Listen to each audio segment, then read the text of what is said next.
Welcome to Black Girls Can Talk, the podcast where we dive into real, unfiltered conversations about what it means to be a Black woman in today's world. I'm your host, Dr. DaJaneil McCree, founder of Black Girls Can Talk. And here, we're creating a space where we can unpack everything from culture and beauty trends to mental health and the joys and challenges of Black womanhood. Whether you're here for the tea or looking for deep discussions, you're in the right place. So grab your seat at the table and let's get into it. Welcome back to another episode of the Black Girls Can Talk podcast, where we uplift and empower the voices of Black women. Today, I have with me a very special guest, Dr. Rochelle Davidson Mhonde. Hi, how are you? Thank you so much for joining me. Hi, Dr. DaJaneil. I'm good. It's so good to see you. Yes, it's good to see you again. So let me just tell the people a little bit about who you are before I hand it over to you. So you are an assistant professor in global and community health, and your research focuses on sexual violence prevention, health communication, and community engaged interventions. So you examine more so how family communication patterns influence discussions about sexual trauma and sexual health, and how cultural silence affects or can affect disclosure and prevention. So thank you first and foremost for the work that you're doing. We need more like you. I want to say that first. Thank you. And then, so anything that I didn't say, what would you like for the people to know about you? I love that. I mean, I'm a mom of 3 incredible human beings. They are, they're a big part of my why. My why in this work started before I had kids, but definitely since having children. I feel even more committed and emboldened actually. And so I'm a mom of 3. I'm a global citizen. I'm a daughter, a wife, sister, all those things. I love my community. I love Black people. I believe in us and our ability to heal ourselves and each other. And so my work centers Black families and Black youth. And I am grateful for Black women who've come before me and you, who've really helped us with the language to name the things that we go through. And so I'm a student. I remain a student always, particularly of Black feminists. I love that. And I always tell even my students, right, that I'm always learning. Like, it didn't stop with, okay, I got the degree and that's it. Like, no, that's part of, because for one, we live in a society that continues to change. But we as researchers especially have to be on top of it. And we have to know what's going on in the communities we serve, right?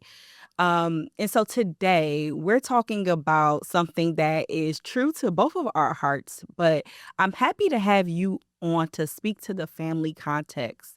So we want to talk today about how silencing can serve as a protective factor, but also how it could be potentially harmful from the family context. So I wanted to just dive right into it. I'm going to first start with some statistic to share.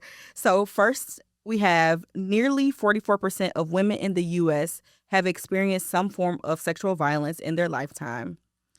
Sexual violence is significantly underreported, particularly among Black survivors. And as we know, that's due to stigma, mistrust of systems and institutions, and cultural silence. And then research also shows that family communication norms can either reinforce stigma or help prevent harm and encourage disclosure. So those numbers remind us that prevention isn't just about institutions, but it's about conversations that's happening in our homes as well. So I wanted to start with the concept of silencing, right? So your research highlights silencing as a cultural pattern in families. And so I wanted to know why you feel, or from your research, what have you found that lends to silencing becoming or often being a default response? That's a big question, a great one. And thanks so much for introducing with that important context, right? So why is silence the default? I think there's many, many reasons for that. but often in interviews with, so silence from the perspective of survivors. Let's start there, right?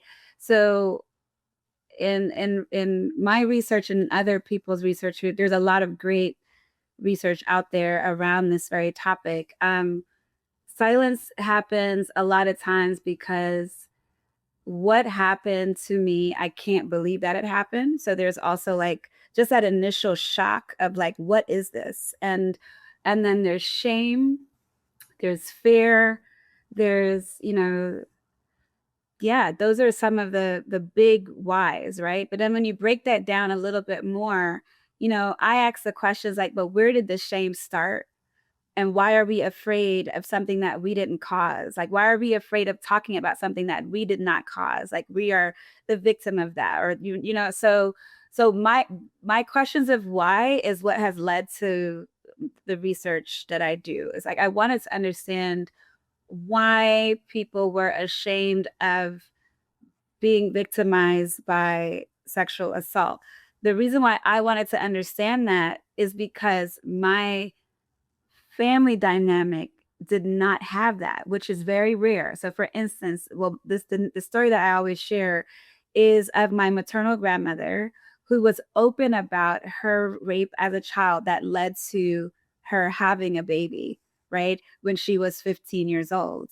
And that baby was then raised by family members in the countryside of Jamaica. And my grandmother continued her life and married my grandfather and then had my uncle and my mom. And so when I was a teenager, my mom told me that story that was told to her by her mom.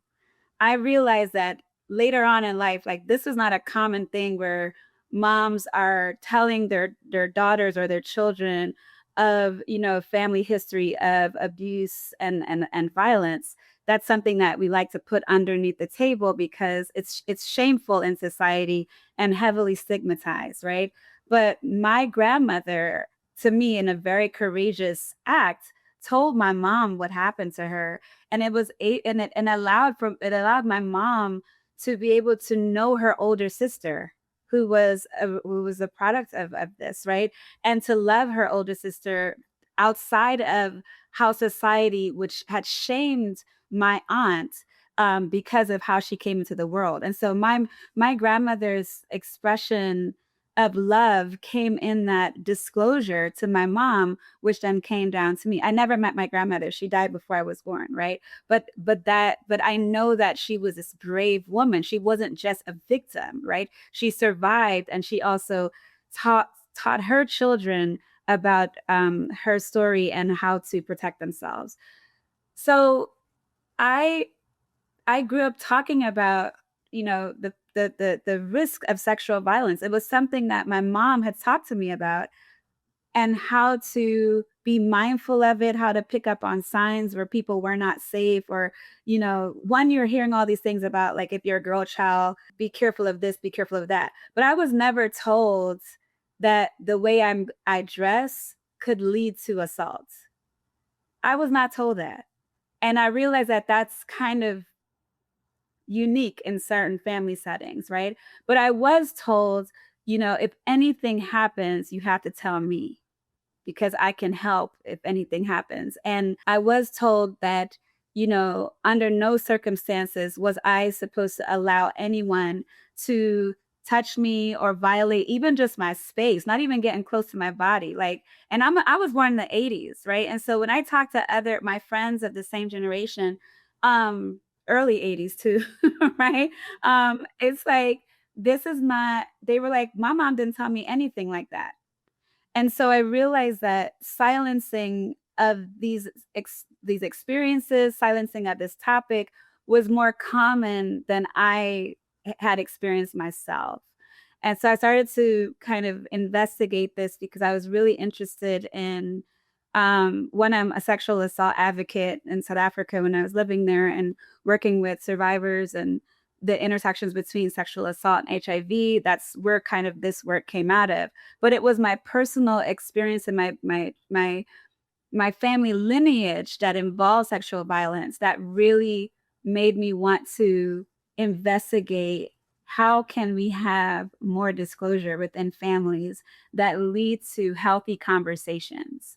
And so everything that I do is kind of leading to that aim. It's like openness is healthy, but how to do it in a way that, you know, preserves the humanity of the person who experiences, protects people, but also reduces shame at the same time and reduces the stigma. Um, but there's so many reasons why people are silent, but some of the reasons are, you know, societal shame, societal stigma, internalized shame because of what you hear. Um, and another reason why I think silencing is so big is because our belief systems about what causes sexual violence, right? And so, like I said earlier, I was not told that how I dress would lead to me being sexually victimized, right? Did I hear that in other ways in society? Absolutely, right? There's so many messages in media and just in conversation with other people and hearing it in church settings, for instance, right? Like women cause this to happen to them. Um, that's some of the reasons why people stay silent is because they've heard somewhere that they caused what happened to them. And so if you believe something happened to you and you're ashamed of what happened to you, the natural response in many ways is to just keep it to yourself and kind of deal with it on your own. So, you know, that's just there's a lot of context to that, but those are some of the big reasons that I've seen and heard in my research and in others. Thank you for sharing that context because it makes more sense even from my standpoint to hear you talk about how you were raised, your family dynamic, right? I think a lot of times, sometimes in a lot of same thing. So sometimes, not all the time, and a lot of the time, we do this work because of a lived experience or a nearby lived experience. And that kind of fuels our passion for it, right? Sometimes it doesn't necessarily mean that you've had the experience yourself, but something in you, whether that was a heart pull or you know what I mean, something kind of enacted that desire to look into this. So to hear you say because you grew up in a family that talked about it all the time, essentially you couldn't understand why people don't, right? Right, And right. so to Yeah. carry that out in Or your I could research, understand it, but I yeah, felt yeah, right, sad about it, right? Like I could yeah, because you want to know more of in the why, same family, yeah.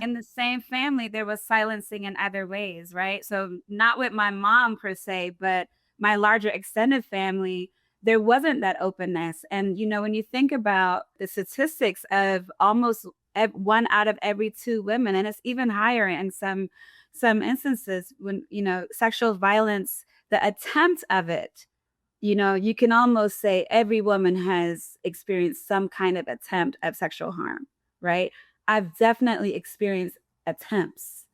And so that, but even those attempts we internalize as our fault if the framing of sexual harm is considered to be a woman or a girl's fault, right? I've heard people speak of little girls as like, look at that walk, she's calling for attention. This child is like 7, right? And so, what do you mean she's calling for attention? Attention from who? Like, who would be attracted to a 7-year-old? That's somebody that is able to perpetrate violence. That's who, right? That's a potential perpetrator. But we don't speak about it that way. We speak about the potential victim or the vulnerability to sexual violence as the fault of women. And so, you know, I spoke about Black feminism as a framework that I use because this is coming out of patriarchal standards, right? Is that women are girls, even are for the subject and sexual needs of men. And so if you're framing it that way, then it's almost like you can't fault a man for advancing himself in a way that's not consensual or that's inappropriate because that's what men do, right? And so even that framing is very subtle, but the way that we speak about sexuality, particularly between men and women, is problematic, and it leads to silencing in ways that we are still kind of uncovering. Um, and so I'm some scholars call it rape myths, or victim blaming beliefs, but they start from somewhere. They start from our discourse about the roles of women, right? If your main role is to please a man, or it's always about his gaze, a man's gaze, you're getting dressed for men, you're showing up for it, for that. That is, it can lead to some dangerous behaviors. And so I think the work around silencing is not just about those who've experienced harm, but the society in general that we live in um, protects perpetrators and silences survivors. Unfortunately. And just going back to the point of, you know, allowing your work to carry out something that was not deeply rooted in your family, but how do I want to say it? That, again, was a whether it was a personal lived experience or not, something that was prevalent in your family, and to be able to over the years contribute to those conversations, and also be able to, like you mentioned, informing healthy communication. I think that's another piece of it that we don't necessarily include in these conversations. And I want to bring up, because you just mentioned protection, protective factors. So even in my work with IPV, we always look at protective factors. And so I wanted to ask you, in your work, because silencing can be seen as a protective factor in some cases. And I think about even in my personal life, right? Like, I may not want to, not in the same way because it's not specific to sexual violence. I want to clarify that. But I Mm-hmm. may not ask someone for help, for instance, because Mm-hmm. I'm protecting myself. So therefore, like, I am silencing whatever I actually Yeah, myself in a whatever way that I'm not pain saying is what I really there. want to say, Yeah. because I'm scared of that heartache, or Yeah. it's Yeah. literally just the fear of rejection for me Yes. personally. So that makes me, even that thought as you were talking, and I think about the ways that I internalize um, certain pains and hurts, that made me think of the population that you focus on. So let me go back to the actual question, because I feel like my brain is just like, oh, this is so good. I have so many questions. So the actual question being, in your research, how does silence, excuse me, sometimes function as a protective factor? So I will give you a story from a research study that just we just published. So when I was interviewing parents about these topics, a mom said in a focus group, well, it shows she was a survivor of child sexual abuse. And it was her mother's boyfriend who was abusing her at the time. And she said when she disclosed to her mom, so she actually had the bravery to tell her mom, right? When and not that people who are silenced aren't brave, but it does require some courage because of everything you just said. The potential fallout that is just a lot. So imagine being a child, being able to disclose to your mom, and the mother says, well, what do you want me to do? He pays the bills. And so, so she asked her daughter, what do you want me to do? He pays the bills. And the mom is asking a rhetorical question.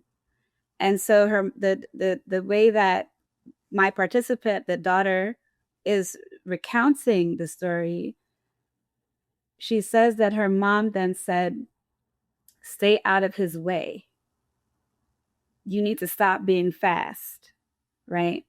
And so in Black vernacular, fast is like indicating that you are a tempter, right? And that you're potentially promiscuous and all that kind of stuff. So this, when this was happening, she disclosed it about 12 years old to her mom, and she was experiencing this from about 8 years old. So this is about 4 years of sexual abuse by her mother's boyfriend. And she left the house at 16 and was able to get emancipated from her mom. And she's been on her, has not been with her mom. And she has children.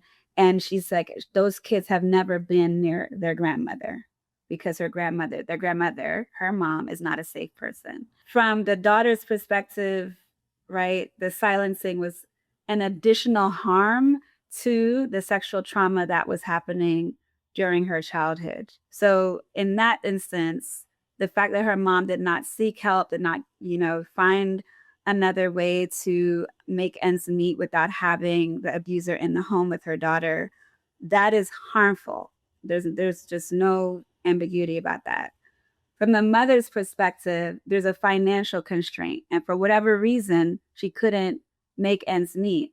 And she was willing to put her daughter's life at risk and her well-being at risk. This is a one story, but this is not an uncommon, tension and experience among families who are also dealing with economic deprivation, right? And so people are saying, how could that mom tell her daughter to stay out of his way? And this is where I try to, two things are happening at the same time. Harm is happening, and a mom's fear of, surviving and providing for her children is also happening. And unfortunately, the child is the one that it gets the most exposure to pain. Another mom in that same focus group said, I mean, I understand how horrible that was for you, but if that's my partner, I don't want him to go to prison. And then I've heard in other focus groups and other research that we do, where it's like when a Black woman or a Black girl is put under pressure to disclose, she's also trying to manage, am I putting another Black man in prison for this? Or am I, right? Or as a parent, I'm going to lose my kids if I report. So you silence your child so that you don't lose your children to the state, because you're saying, oh, if they go to foster care, there's even more vulnerability in foster care, right? We look at the statistics of sexual abuse in the foster care system. So it's a mess. Like there's no clean way out of these issues. And I think what's really important for researchers and interventionists and clinicians and social workers and all of those who care about ending violence and abuse is to understand the complexities of everyone involved while still working hard to censor the needs of the survivor who needs to be helped and to be able to heal and recover in healthy ways. I don't have the answers to this, right? I think this is a conversation and research that has to keep happening, but it is complex. Like when we try to talk to folks about, well, what should you do if your child discloses? These are, of course, we want you to help the child, but then you have to think about other things, like who are you disclosing to, right?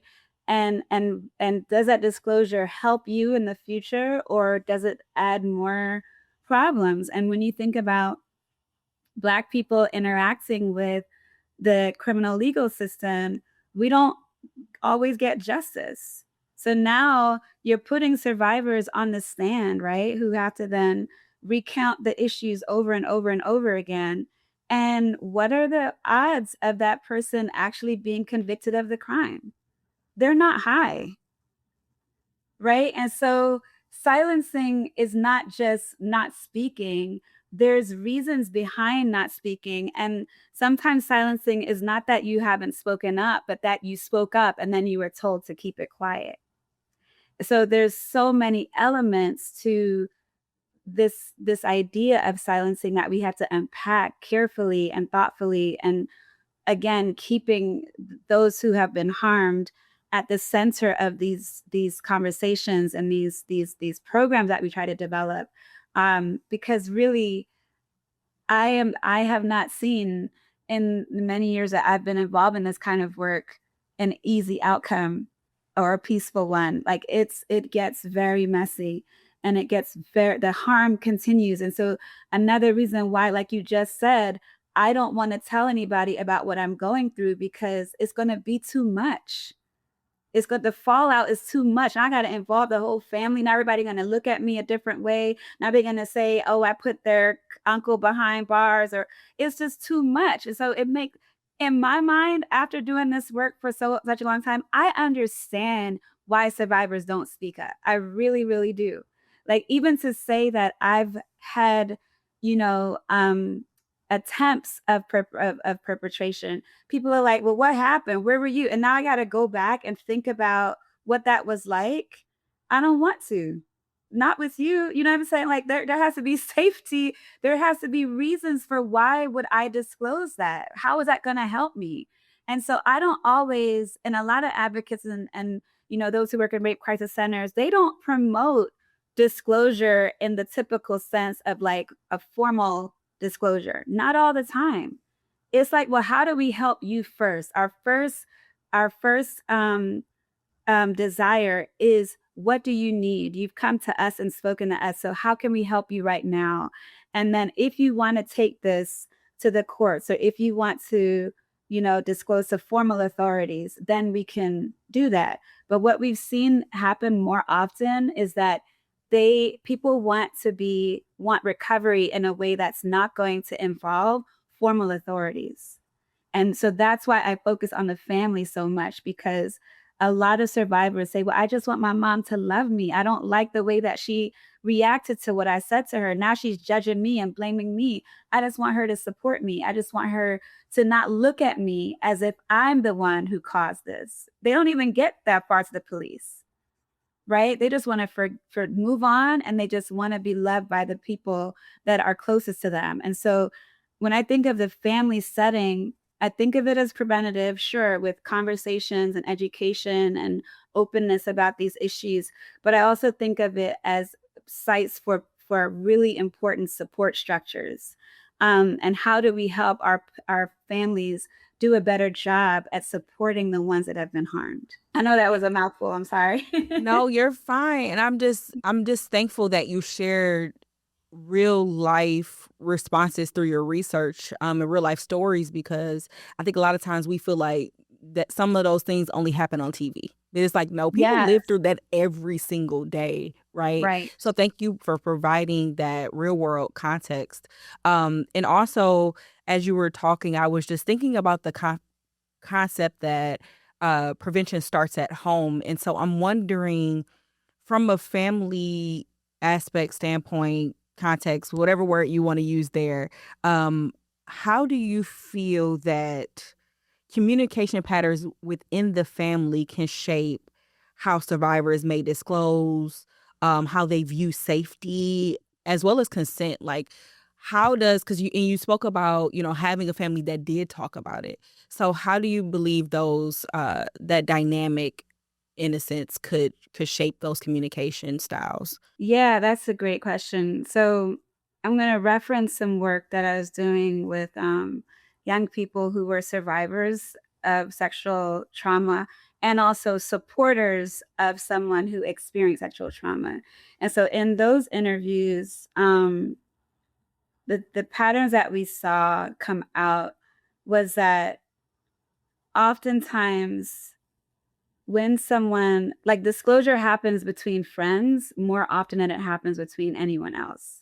That's what we've seen in many studies, and I definitely saw that in ours as well. And so if that's the case, right, then why does that happen? Well, if it's your friend, a good friend, it's somebody that you have some measure of trust with, and you probably sense that they're you're anticipating support, right? So generally, we don't disclose where we don't believe we're not going to get help. Does that make sense? Like, right? Like, human beings, we're not going to talk to anybody if they can't help us. It's just not a rational thing to do. So you're crying when you talk about cry for help, like, that's how I think about disclosure.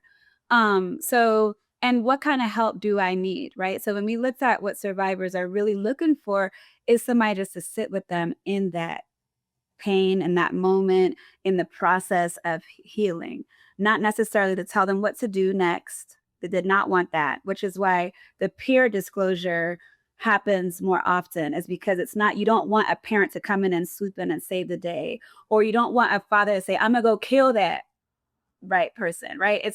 That's not generally not the reaction that people need, because that's not about their healing. That's about the person's reaction, right? And so the friend disclosure is common peer to peer.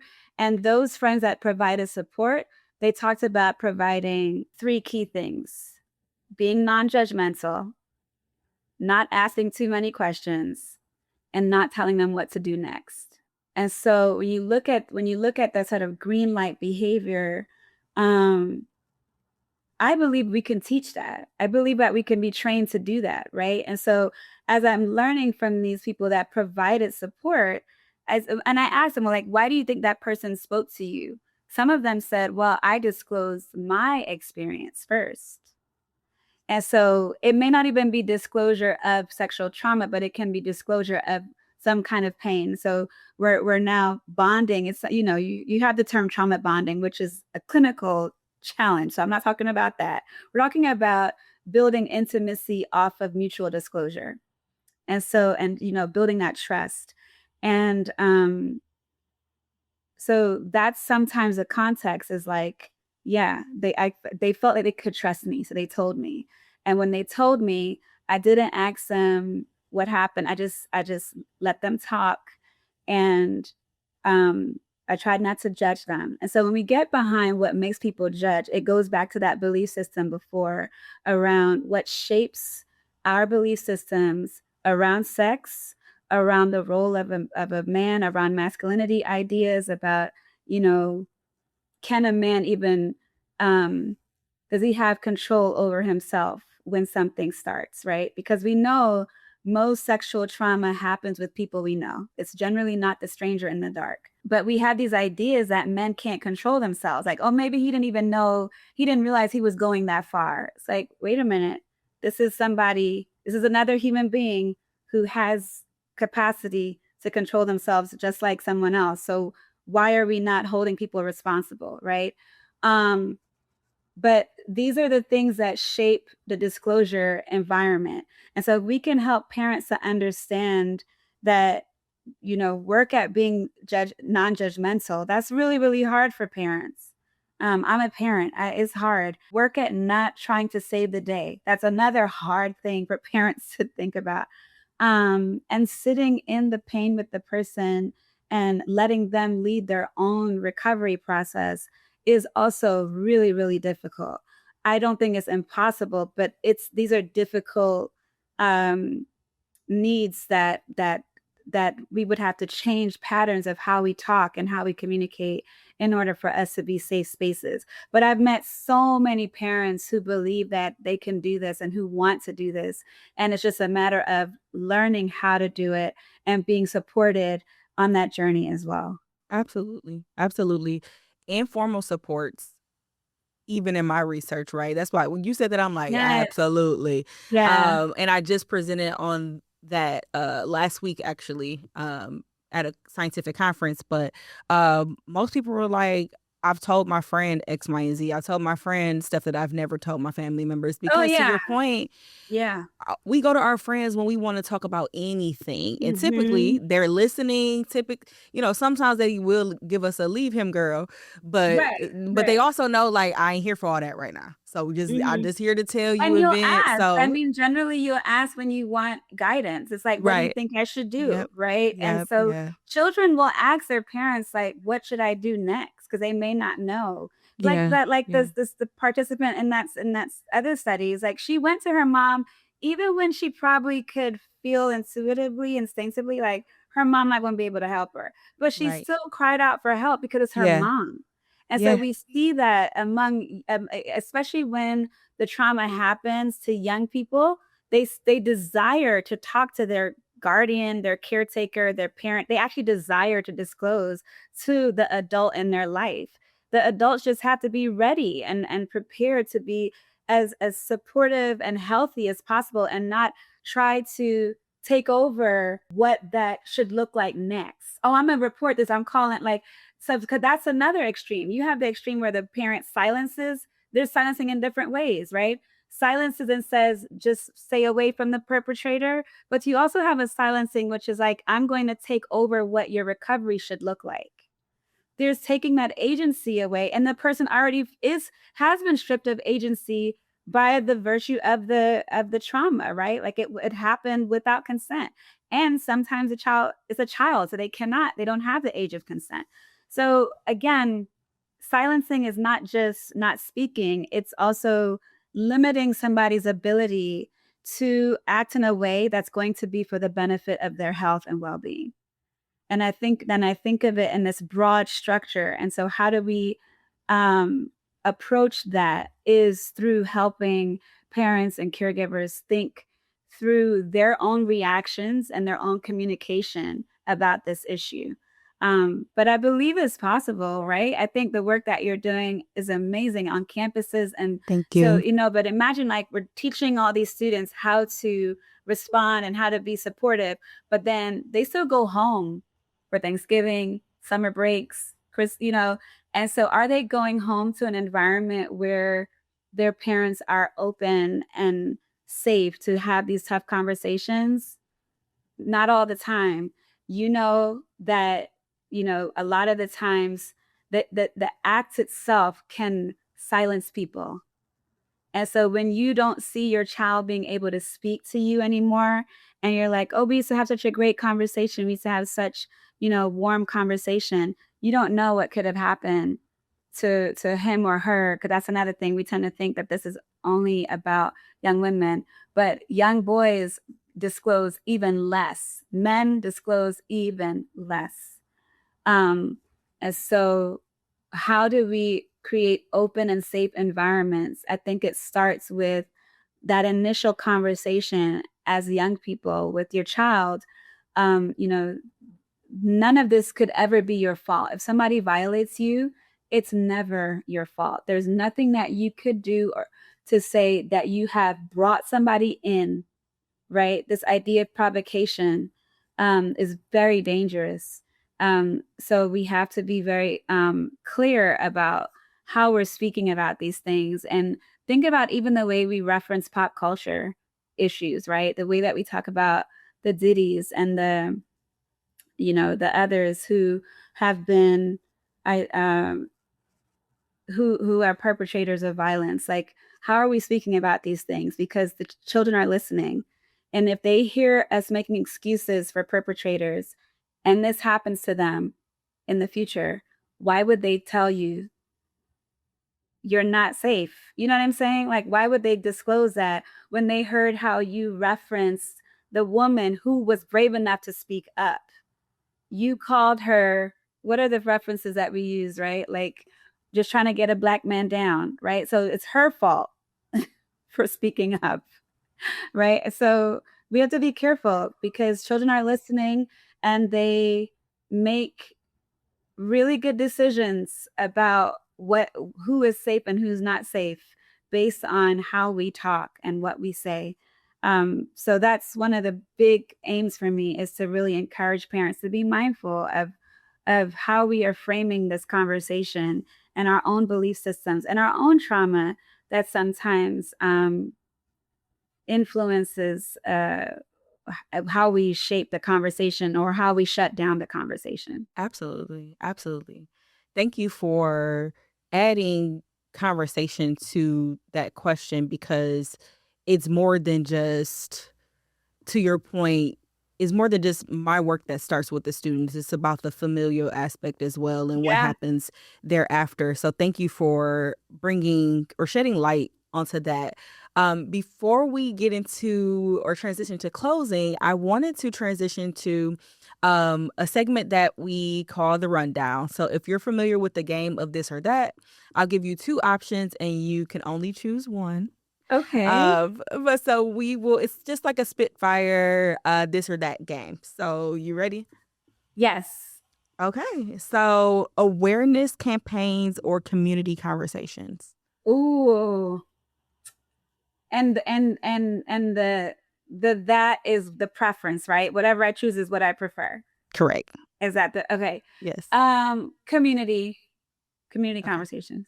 Ooh, this one is difficult for both of us because we are educators. The question is education at home or education in school? Education at home. Period. Well, you're so right. It is difficult. It's yeah, but Let me say this. My aim is to help parents have better education at home.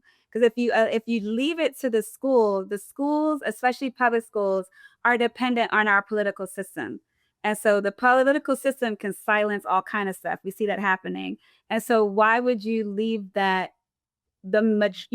kind of really important education up to the school? I think that's problematic. But in a beautiful world, I would say partnership, right? I would say home and school. But at this point in our current setting, parents need to know what's going on and how to help their children. They need to know at home. that's it. We got to start at home. Yeah. Listening first or speaking up first? Ooh, listening for well, who's doing the listening? Who's doing the speaking? Right. So I know I can't ask let's all just these talk about questions. what you would prefer Listening. if you were the one that were in a situation where you were disclosing. Let's go there. If I'm disclosing, Yeah, like or just it doesn't have to be I disclosure, would but say just as an listening. example. I would say listening. Why? Because I think we all can always learn how to listen better, right? And Good. we're That's good. privileged that we're trained to be really good listeners because we're doing that kind of research. But even in that work, like my ears are always being fine tuned, right? Like, what am I hearing? What am I not hearing? So I think listening is an underrated tops level skill. And I would love for us to be better listeners. Prevention or response? Ooh, I mean, prevention, but honestly, I'm working on response because I know the level of trauma that's out there.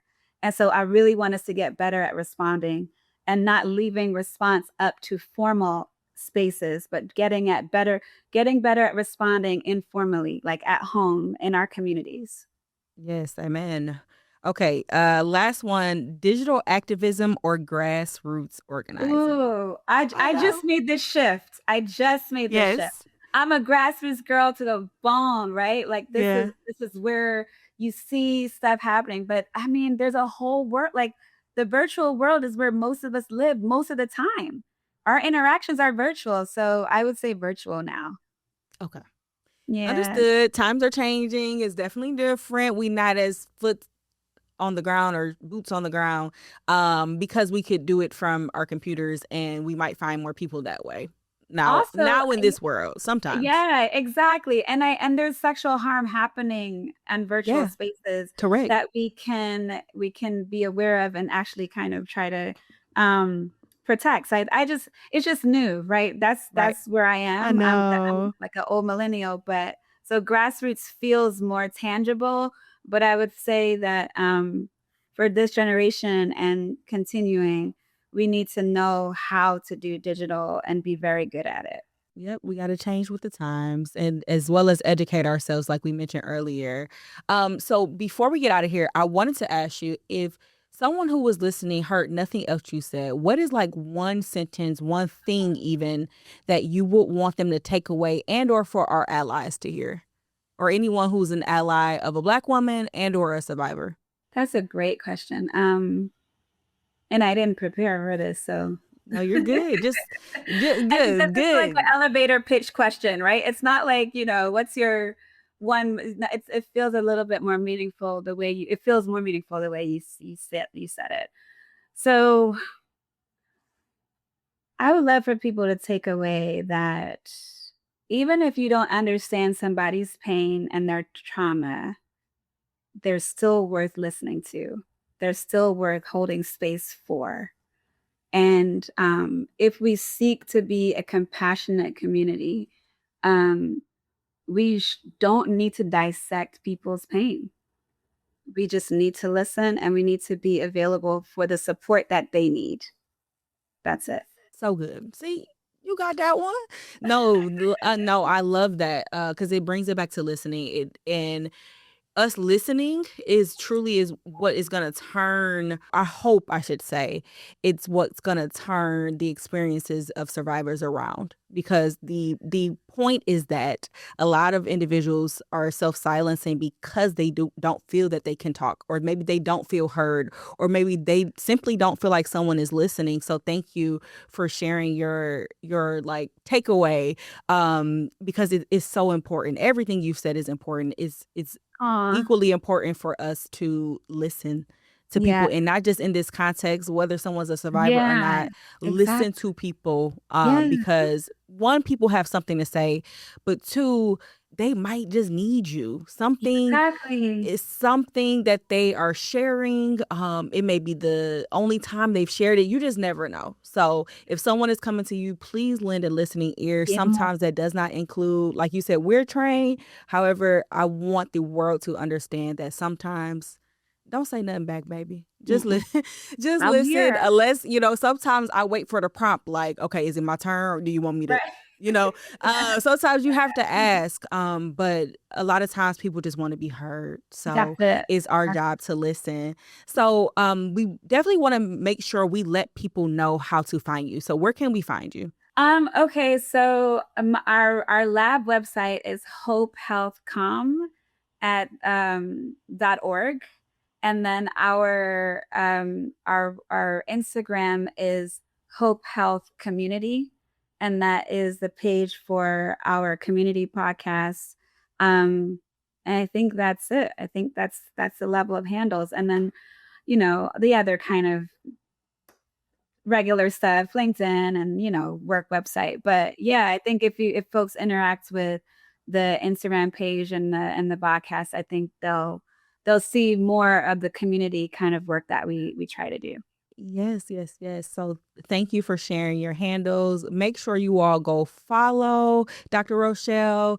Make sure you also purchase the book Black Girls Can Talk. Follow us on Instagram. Thank you on Instagram and all other platforms at blackgirlscantalk.com for our website, at Black Girls Can Talk, IG, all other platforms as well. So thank you all for tuning in. Thank you for listening. Remember to listen to others, not just this podcast episode, but listen to others as well. Be that safe space for others. So until next time, we thank you for joining us. I am Dr. McCree. That is Dr. Rochelle. Until next time, stay powerful. Awesome. Thank you so much. Thank you. That's a wrap on today's episode of Black Girls Can Talk. I hope you felt heard, empowered, and inspired by today's conversation. If you love what you heard, make sure to subscribe, leave a review, and share this episode with your girls. Don't forget to follow us on Instagram at blackgirls_can talk to stay updated on future episodes and join the conversation online. Got something you want us to talk about or want to be a guest on our show? Hit us up on social media or visit our website at blackgirlscantalk.com. Thank you for listening, and remember, Black girls can talk, and we've got a lot to say. Until next time, stay powerful.